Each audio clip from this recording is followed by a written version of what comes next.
Assalamualaikum bunda-bunda dan teman-teman semuanya. Waktu weekend adalah waktu berkumpul bersama keluarga ya bun. Weekend kali ini Dapur CDC menghabiskan waktu bersama keluarga di salah satu pantai di Aceh nih bun. Pantai ini disuguhi landscape pemandangan alam yang indah. Di pantai ini kita bisa menghabiskan waktu dengan bermain bola bersama, main motor ATV, berenang, main ayunan. Dan di sini juga ada delman loh.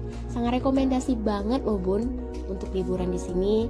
Tentunya tidak lupa makan juga. Untuk makanannya kita bisa memesan di sini dan juga bisa membawanya dari rumah.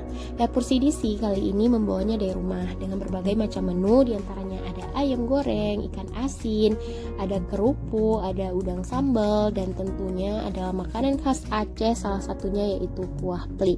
Untuk tahu cara pembuatan kuah plik ini, nonton video ini sampai selesai ya. Pertama kali yaitu siapkan bahan-bahannya terlebih dahulu. Di sini Dapur CDC menggunakan bahan-bahan diantaranya yaitu ada 1 buah nangka muda atau dalam bahasa Aceh disebut dengan buah panah, dipotong-potong seperti ini. Selanjutnya ada buah cempoka atau dalam bahasa Aceh disebut dengan buah cawing.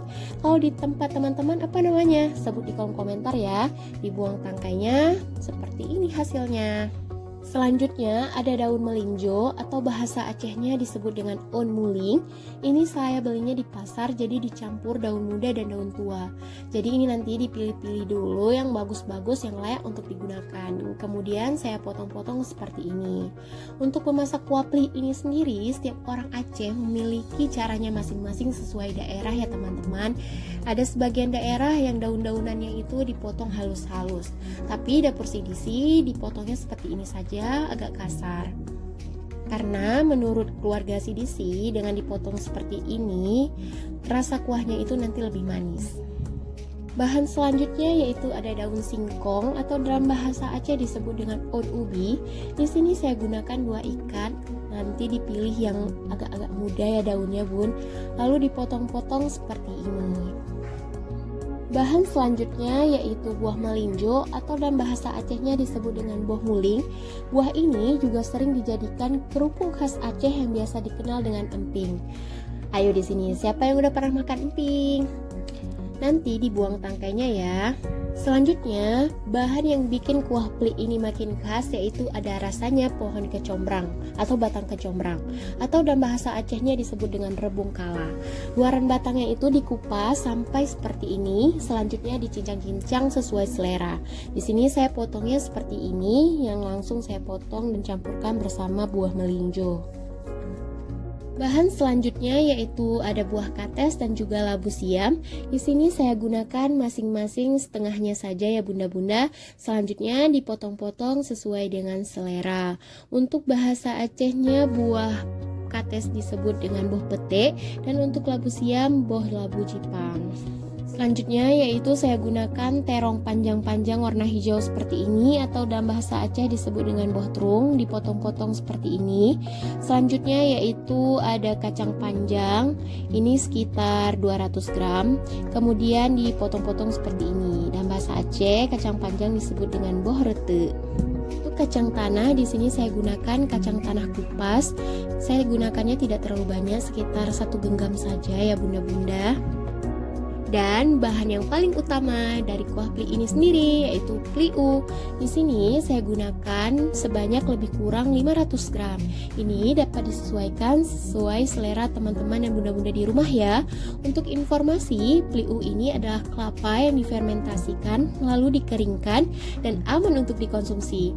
Pliu kemudian disiram air panas dan direndam beberapa saat sampai pliunya terurai dan tidak berbongkah-bongkah lagi. Kemudian dihaluskan dengan blender sampai seperti ini. Untuk bahan halus yang digunakan dalam memasak pliu ini yaitu ada 1 genggam cabai rawit, 1 genggam cabai merah, 10 asam sunti, 1 genggam bawang merah, 1 genggam bawang putih, 2 sendok makan ketumbar, 1 sendok makan kunyit bubuk, dan juga sedikit jintan, kemudian dihaluskan seperti ini. Di sini saya gunakan udang sebanyak 500 gram supaya kuahnya nanti manis, gurih rasanya tanpa penyedap. Dan juga untuk kuah pli ini perlu disiapkan juga bahan-bahan cincang, yaitu daun kari atau dalam bahasa Aceh disebut dengan ontemurui 2 lembar, sereh untuk batang dicincang dan digeprek sebagian, cabai hijau kira-kira 2 genggam, dan bawang merah cincang 1 genggam. Tahap memasak. Siapkan panci, masukkan semua bahan-bahan yang bertekstur sedang, tidak terlalu cepat dan lambat matang, seperti cempoka, labu siam, kacang panjang, udang, dan bahan-bahan cincang selain cabai rawit. Lalu masukkan juga peliu dan bumbu halus yang sebelumnya sudah dihaluskan.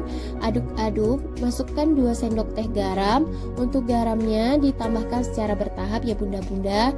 Untuk kuah pli sendiri sebelumnya akan dimasak menggunakan bumbu-bumbunya terlebih dahulu. Jadi masukkan air sebanyak 1 liter lalu masak. Untuk memasak kuah pli ini juga saya tambahkan daun jeruk sebanyak 10 lembar dicincang halus ke dalam bahan-bahan lainnya. Sambil menunggu kuah pli mendidih, saya kukur kelapanya terlebih dahulu. Di sini saya gunakan 2 buah kelapa ukuran sedang seperti ini lalu dikukur. Untuk nama alat kukur ini dalam bahasa Aceh disebut dengan glungku. Kalau di tempat teman-teman apa namanya? Kelapa yang sudah dikukur kemudian diperas dengan ukuran santan lebih kurang 2 liter. Nah, kuah pli yang sebelumnya dimasak dengan air sudah mendidih. Selanjutnya tambahkan santan yang sudah diperas ke dalamnya. Lalu aduk-aduk kembali hingga tercampur merata dan kemudian tambahkan garam tahap kedua sebanyak 2 sendok teh lagi. Ini boleh disesuaikan dengan selera teman-teman dan bunda-bunda di rumah ya. Jadi jangan lupa diicip lagi rasa kuahnya. Kemudian masak hingga santan mulai mendidih, lalu masukkan sayuran lainnya dan masak hingga matang. Untuk sayur-sayuran yang bertekstur lambat matang sudah saya rebus terlebih dahulu ya bunda-bunda, sehingga proses memasaknya jadi lebih singkat. Nah ini dia kuah pli yang sudah matang. Ini enak banget bun, gurih, pedas, asam, manis jadi satu, kaya rasa. Yang penting ini nikmat banget. Selamat mencoba di rumah bunda-bunda dan teman-teman semuanya. Semoga video ini bermanfaat. Terima kasih sudah menonton. Jangan lupa subscribe, like, comment, and share ke teman dan kerabat bunda-bunda ya. Jikalau ada salah mohon maaf. Assalamualaikum.